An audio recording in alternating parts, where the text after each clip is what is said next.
Well, good morning, everybody. Thank you, WIPA, to inviting UNIDO to this wonderful place. I mean, it's so beautiful to wake up here at the Bosphoro, nice sun. I'm an all-comer from investment promotion, dealing since 1 year. I started my career with investment promotion, so it's still my big passion. I started with the Bolivian agency and then with the Andean Development Corporation. Today, I have been asked to talk about ensuring investments to lead to inclusive and sustainable industrial development. And 2 remarks on that. I left the title, Ensuring Investment for Industrial Development. It is all about how resources to productive capacity building, to value addition, maybe more narrow to manufacturing, but this is what I will be talking about. I also would like, in the contextual part, to thank very much Paul. He has set a large part of the scene, and therefore I will be quite, I will save some time on that part.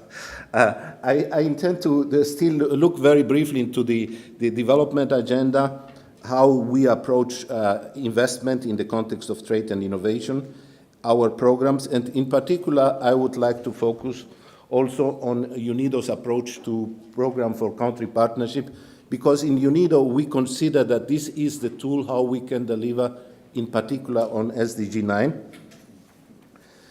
So, in relation to the Sustainable Development Goals, this is already familiar to you, we have 3 dimensions. The first dimension is inclusiveness. It's about people. So we have a number of the SDGs that relate directly to people, be it elimination of poverty, education, and so forth. We have one dealing more with the economic growth dimension, where we locate also industrial development, which has especially SDG 8 with decent work and economic growth, SDG 9 with industry, innovation, and infrastructure, and so forth. And then we have a number of SDGs that relate to sustainability and to the planet.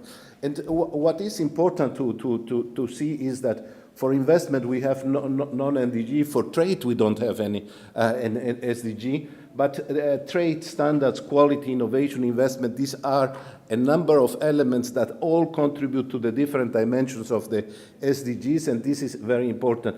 In UNIDO also, we work a lot on the planet dimension. I think 2/3 of the 170 million we implement per year relate to energy and environment.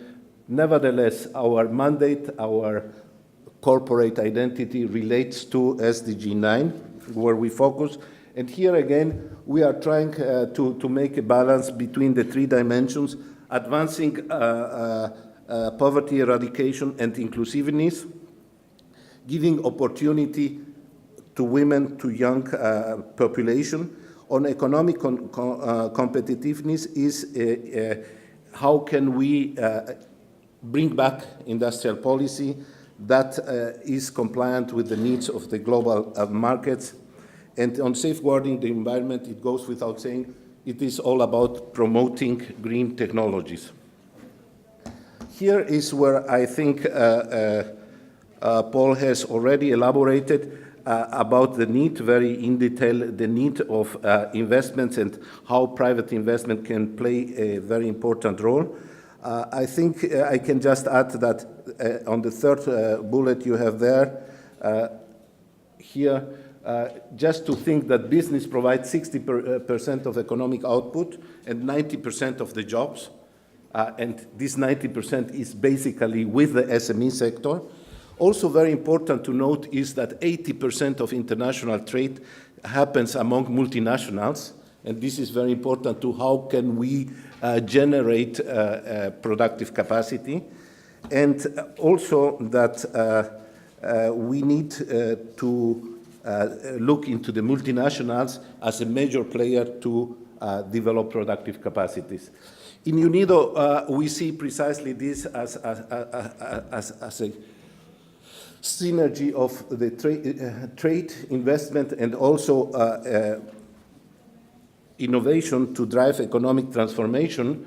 And we have defined a number of modules, and these are our service module at the same time, which relate to improving the business environment, enhancing the competitiveness of the SMEs, boosting innovation, mobilizing investment and sustainable technology, promoting standards and quality and compliance with standards, and proof of compliance with standards, and also trade facilitation, facilitating trade. But the point is that you cannot look only at investment separate from technology, from investment, from the SMEs, from trade facilitation. All these dimensions have to be looked in a holistic way.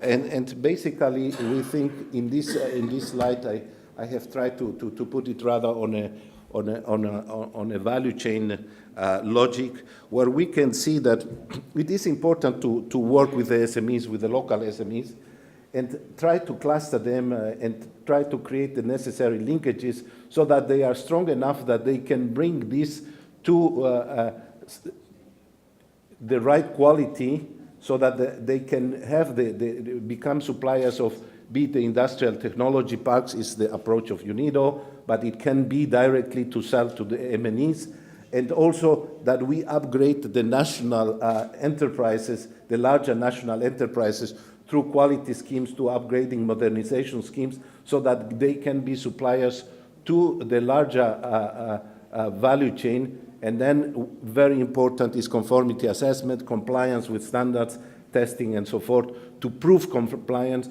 so that there can be the market access. So this is a bit the approach we have. This means with a global value chain perspective, although not always we can talk about global value chain. It may be that we have some products, some sectors where we are improving the value of coffee, and there is not more value addition than the quality improvement.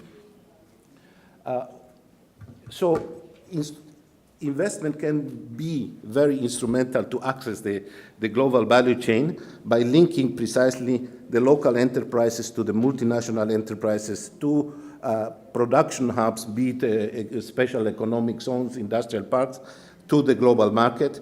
And here we think that it is fundamental to think about the public-private partnerships, because what you need to do at each of the levels, for example, at the level of the local enterprises, and to strengthen these linkages here, you need training. If you need training for that, we have to start thinking that this training can be delivered by a public-private partnership, instead of thinking that it has to be done by the state. So there is a lot of open space to create the different services to allow SMEs and local companies to integrate to the larger picture. So here we have still a bit more detailed in this word cloud what we are meaning. So we need the skills upgrading, we need the decent jobs, we need the increased productivity, and for that we can have a number of programs. We need the proper investment climate, but also we need the environmental sustainability. So in that regard, I'm trying to get back to big picture that we saw before. We have the 3 dimensions of the SDGs. We have to work on inclusiveness, on people, and this is how on this side, when we are working with the SMEs, which are 90% of the population, then we are really trying to be more inclusive. When we are looking how to upgrade the local companies so that they can be suppliers and link up with the larger companies, then we are talking on a different perspective of how FDI is integrated in a larger concept that brings value to the country. In terms of the benefits, certainly we can say that poverty reduction is very important, that we need to see also investment to mobilize technology. It's not only about mobilizing capital, but fundamental is the role that can be given by foreign direct investment to mobilize know-how. We have seen in many programs, one example is with Aeon here in Japan, that they have helped a number of companies to upgrade to the needs of the requirements for the food safety in Aeon supermarkets in Malaysia. Yeah? And the program was only possible because of the goodwill. There was no capital flow there. But through this relationship, where Aeon was investing in Malaysia, they managed to bring a number of companies in. No doubt that innovation and transfer of knowledge and technology will lead to higher productivity and spread through the business linkages. So for us, it is very important, the linkage to the local economy, and how can FDI be a driver for growth of the local business and the overall business climate. So this is a bit the context in which we are working and operating. You prefer? Yes, please. Let me briefly just mention what we do in UNIDO in the context of investment. We have the program on investment monitoring, investment networking, and investment learning. On monitoring, what we are doing is firm-level surveys to get the perception of the enterprises entering the market. And here we started to get a new notion that we need to move from quantitative investment to qualitative investment. We need to look at the quality of the investment. We had a number of rounds of surveys and face-to-face interviews, and we intend to continue doing this. So monitoring investment is something that we are doing. Networking has been one of the very important aspects where UNIDO has been focusing over the years with the Investment Promotion Office. We are very glad that we just opened Lucia Cartini with me is today, she's the ITPO coordinator. We just opened an ITPO Investment and Technology Promotion Office in Nigeria. At the end of the year, we will have one for Germany. We are signing, and Iran is under advanced negotiations. So it has proven that this is a very powerful network. And again, in the context of the SDGs, what we have observed is that many of these investment and technology promotion offices are more and more promoting green technologies, energy technologies. And in that regard, there is some movement of investment, but the main driver is that really we are getting to mobilize sustainable, I would say, technologies. I will not go into the details of the specific activities we undertake under the ITPOs. We have also a program that is part of the networking of subcontracting and partnership building. This is basically, in a nutshell, a suppliers development program where we are linking local suppliers with the larger companies, and we have 20, we call them SPX centers around the world operational. We have a number of databases, and the most important difference is that here, as opposed to linking the foreign companies with the national companies, here it's about linking the national companies with mainly the national larger companies. So a different approach to networking. The third element of our program in investment is the Investment Learning Center. We have at the core the training we do in financial planning. We do capacity building, investment studies, and methodologies. And this has been at the core of UNIDO since the outset. As a matter of fact, UNIDO started in the 70s, in 1970, to work on investment promotion together with the World Bank and the development finance institutions, with the idea that UNIDO could help to do the feasibility analysis. And we developed a very powerful tool, which is called CONFAR. It's based on this powerful tool that is the Investment Learning Center has built its curriculum. Very important is the UNIDO program for country partnership. which we are deploying in 3 countries now, Ethiopia, Senegal, and Peru. And here it's all about building the strategic partnerships at the country level and let the government lead the decision where they want to go in the framework of their investment policy. So the UNIDO countryship approach is that the main player is not UNIDO. The main player is the country, and the country can take with all the partners the necessary steps to and UNIDO is just a facilitator, so there is strong government ownership, number one. Number two, there is a multi-stakeholder partnership that will development finance institutions, the UN system. We have done a number of studies in Ethiopia on trade requirements, the DTIS with UNCTAD. We are also thinking that it is important to do the joint mobilization of resources. So just an example, in the case of Ethiopia, we had these features of government ownership, alignment with the national development banks, strong partnership, leveraging for investment, and focus on selective priority sectors. So it is not generic, it is very much focused what we are doing there.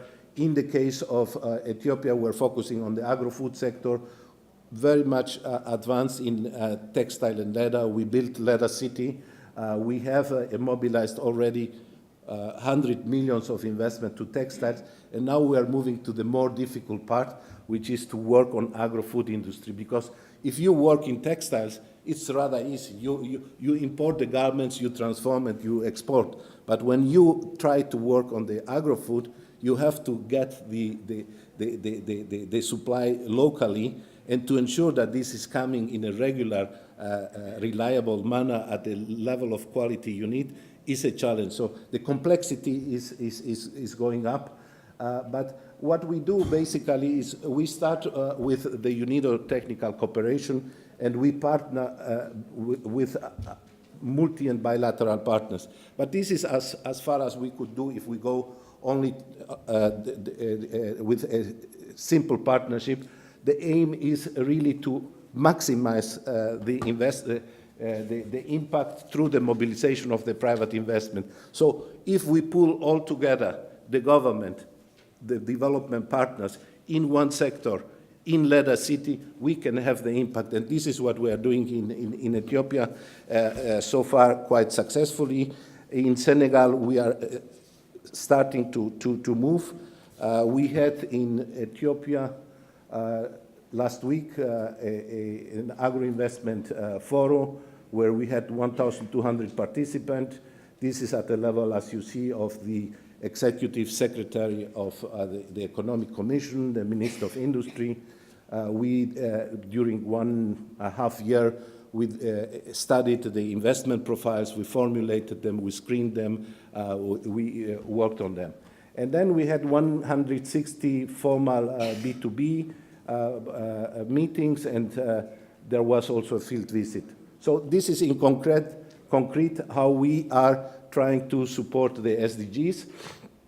We had also in Vienna an investment conference, which was basically a dialogue with academia, which we expanded to a number of other partners to discuss the topic of quality investment, which somehow I have already elaborated in the idea of the linkage to the local economy. I have no more time to go into the detail, but it is basically to see how quality can be brought into the FDI by having a larger absorption capacity. And this is where I think also Paul has given a number of ideas how we can improve this absorption capacity. I will also not be able to quote, Bosnian scholar was there, and we had Professor Moran there.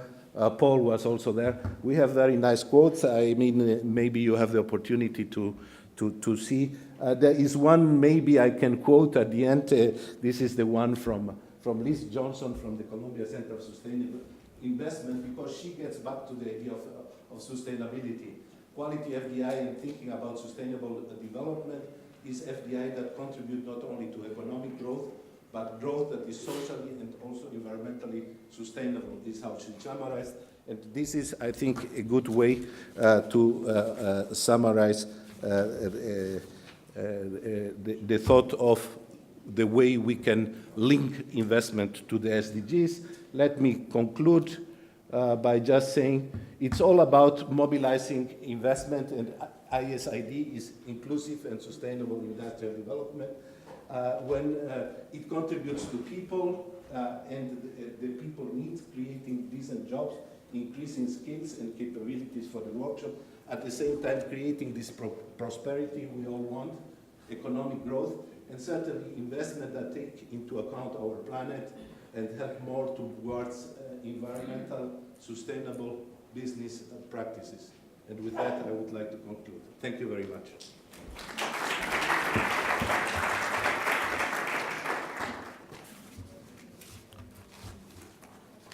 I understand that we can have up to 3, but maybe there is none. There is some. This is Nesim Karakurt from Serhat Development Agency in Turkey. I thank you, Mr. Bernardo, for his nice and comprehensive presentation. I have a question to you, Mr. Bernardo. You talk about industrialization and investment. Of course, investment and industry is both are necessary for our today's world. Without industry and investment, we cannot think the life. But at the same time, when we build big factories, and when we produce new products, and when we develop our technology, at the same time we deal with the environment, we pollute our environment. Then we set up new policies to protect, to keep our environment. So how can we keep the balance between the industry and protection of the environment? Thank you. Thank you very much. I think you have just reiterated what is basically a challenge. My conclusion, I think, reflects a challenge, which is we need to do the effort that, yes, we need prosperity, we need economic growth, we need investment into the manufacturing sector, but we cannot forget, we cannot forget the people. This means we need to include everybody. We cannot have an investment or development that only engages a couple of people. Sorry, I was not using the mic.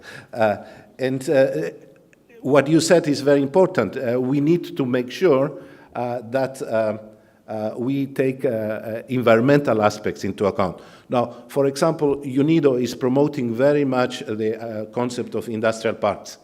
But at the same time, we are working with the World Bank and with the International Organization for Standardization to develop a certification and a standard for eco-industrial parks.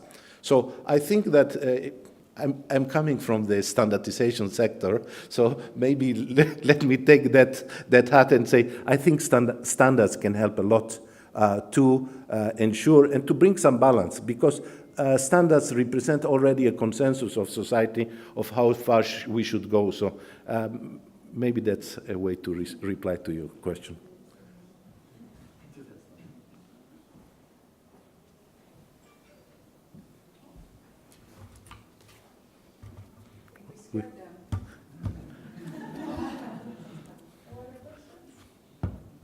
Excellent. Thank you very much.